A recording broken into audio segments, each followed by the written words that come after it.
Hi guys! Welcome back to another vlog. And it's actually a good day for me and I'm so excited na na-approve po ako ng 20,000 pesos na loan or credit limit sa loan app na to. And I've been trying for 3 years. Finally na-approve. This only means na huwag tayong mawala ng pag-asa, especially if we're talking about legit loan platforms that are SEC registered. No question about it, legit po yung loan app na to.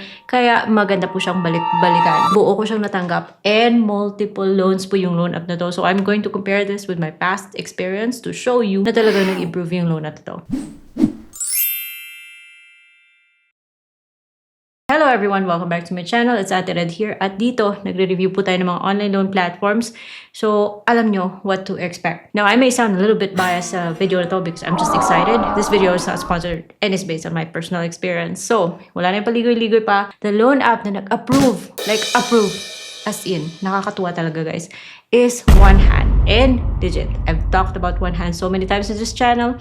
Now, I'm not gonna go through the process of paano mag-apply. I'm sure familiar na kayo dyan. But the good thing about this loan app is that both na-download po siya sa Google Play Store and sa App Store. And I think it just keeps getting better and better. Because now, hindi lang puro utang sa OneHand. You also get the opportunity na mag-earn. And it's not something na ibabawa sa loan mo, but it's something that you can actually withdraw. So, may utang, may earnings. So, you just need to know how to use this app very well para magamit mo siya to your advantage. So, na-approve ako sa credit limit na 20,000 pesos. But bago tayo mapunta doon, just a little trip down memory lane. Tagal na ako may OneHand, guys, and I've seen how it's improved. And dati, 4,500 when yung first time ko talaga nag-apply. And kaagad na akong nadismaya sa loan app na to. That was yung pandemic pang times. Kasi 14 days lang, kakaltas siya. So just think about it na sa 4,500 na in-offer. Kung iti-take ko yun, 14 days to pay, kakaltas. Magiging 3,330 na lang yung matatanggap ko. And that's 20% na kaagad nakaltas sa isang loan na 14 days to pay. So, di ba, nakakalungkot. And hindi mo pa alam kung on your next loan, on your second loan, magkakaroon ka ng opportunity na magiging monthly yung payment mo. Pero sinasabi niya naman na kung good payer ka, bababa yung interest and magkakaroon ng longer terms. So, nakaabot ako sa time na nagkaroon ako ng 9,900 na offer and finally buo siyang natatanggap and up to 3 months. Pero that was only a one-time thing. Nalungkot ako because my other loans were like, bakit pa iba-iba yung mga ino-offer nito? Yung pinakamalungkot dati is because nung tinanggal siya sa Google Play Store. Siyempre, pag tinanggal sa Google Play Store, hindi naman tayo basta-basta naniniwala sa kung sino tumatawag para mag-follow up ng pagbayad ng loan. So, that time, medyo na-late ako sa pagbayad sa loan ko. Meron po siyang 3% per day na penalty na talaga binayaran ko siguro sa loob ng 2 buwan. Sino ba naman yung hindi ma-pressure sa laki ng penalty, Pero siguro, the reason kung bakit it took so long bago ako ma-approve ulit, because inaway ko kasi yung mga tumatawag sa akin. Ayan. Buti nga. Anyway, so ever since, guys, syempre, I was bitter towards OneHand. But I must say na ang laking in-improve niya, guys. Because depending on your term, pero rest assured, hindi po sumusobra ng 15% per month yung babayaran mo. And kahit na nasa 21 days ka, guys, or mapa 3 months man, buo mo siyang natatanggap. And now, I'm happy to say na nakabalik na finally ako sa system ni OneHand at talagang nakita ko, guys, yung improvement niya. 20,000 pesos na yung naging credit limit ko sa kanya and more options. So, mas flexible siya. Pero depende siya siguro sa credit history mo because right now, I can say that my credit score is much better than it was nung pandemic times. Maybe that's the reason kung bakit naging 20,000 kaagad yung credit limit ko. Plus, matagal na ako may OneHand. Ngayon, itong 20,000 na to, may option ako mag 21 days, 1 month, 2 months, and 3 months. So sabi ko 3,000 na muna yung itatry ko, mga guys. And I'm glad na sa 3,000 yan, buo ko siya natanggap. Kaagad ko siya natanggap. And babayaran ko siya sa loob ng 1 month. Ganito lang po yung interest niya. At dahil 1 month lang siya, pinafollow yung 14 point something na interest. Kung the longer your term, mababa yung interest. Say, for example, sa ganito, nagiging 8% per month. So, which is good na rin, ha? Yung another thing about this, kasi dati, 1 loan at a time lang po sa kay OneHand. That was, siguro more than 3 years ago. But now, pwede na siyang multiple loans.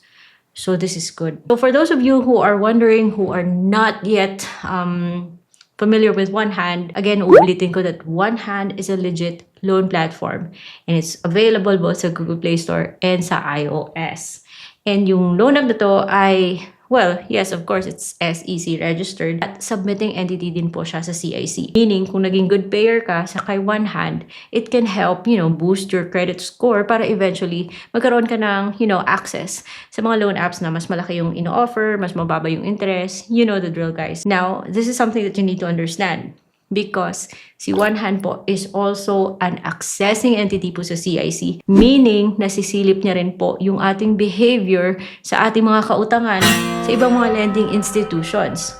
That is why, maiba sa inyo na nagtataka bakit pagkatapos magbayad, hindi na ako pinautang. Hindi lang po yung behavior mo as a borrower kay One Hand yung nakikita niya. Nakikita niya rin kung kamusta yung status mo with other lending companies. Or baka, good payer ka nga, pero ang dami mong utang at the moment. So, dapat intindihin po natin na yung pag-uutang is a serious matter na dapat pinag-iisipan, pinagpaplanuhan. Now, the second good news about One Hand is that hindi lang siya puro utang ngayon. Meron ka pang chance na mag-earn ng up to 600 pesos per friend. Your per new user na gumamit ng QR code mo. And it's not just me. So anyone na qualified can have this QR code or this link na pwede nyo ma-share sa mga friends nyo na wala pang One Hand. So check nyo lang sa app kung eligible kayo. At once eligible kayo at may nagtanong sa inyo, saan ba pwedeng umutang yung legit? Then share that code. And you can earn up to 600 pesos kasi pag nagkaroon ng credit limit yung friend mo, you get 100. Pag umutang siya, you get 150. At pag nagbayad yung friend mo,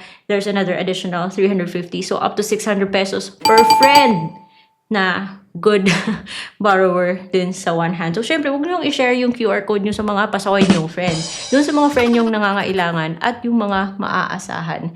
So that, everybody's happy. Anyway, so yun lang guys. And yung maganda pa dito sa pa-incentive na to is that hindi po siya yung tipong ikakaltas lang siya sa whatever man yung utang mo. Pwede mo siyang i-withdraw as cash. So, legit na earnings po talaga siya. So, that's about it. And, yun lang. Gusto ko lang i-share yung good news kasi ang dami po sa inyong tatanong, Ate Red, na-approve ka na ba?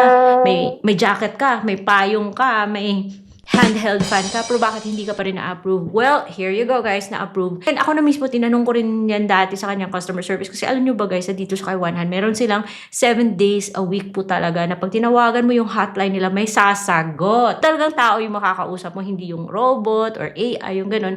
So, tinanong ko, kinausap ko, ba't hindi pa rin ako na-approve sa One Hand? Sabi niya, ma'am, si system po kasi yung yung may hawak ng lahat ng yan. Wala po silang access, hindi nila alam. So, may na-approve pa ba? For example, ma-reject ka, may ma-approve pa? Sabi nila, may na-approve naman po. At may iba na na-late, na-approve pa rin, kahit although bumababa yung credit limit. So, it really boils down to our credit history. So, yun lang. Si One Hand na naman yung gusto ko pag-usapan today. And that's all for today's video. Meron man kayong akong nakalimutan, let me know. And kung hindi pa rin kayo approve kay One Hand, huwag kayong mag-alala guys because ang dami po mga legit loan apps na pwede nyo munang subukan. In the meantime, you can check this and ayan po, yung playlist natin. And by the way guys, if you are new to One Hand, paska naman ang QR code ko kasi para meron akong earnings naman kasi nag-effort din akong mag-vlog about this loan app, So that's it for today's video. See you on my next vlog.